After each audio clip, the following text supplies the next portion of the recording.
أعوذ بالله من الشيطان الرجيم.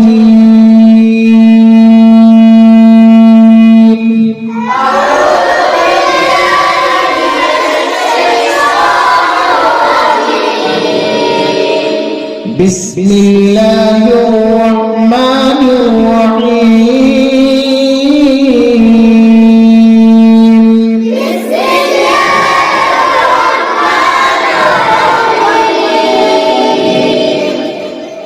أرأيت الذي يكذب بالدين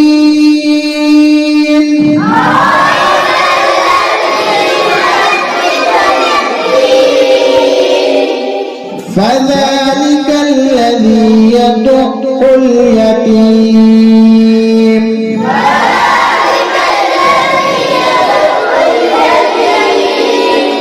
ولا يحض على طعام المسكين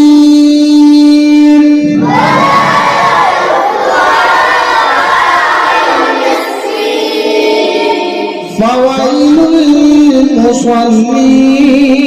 للمصلين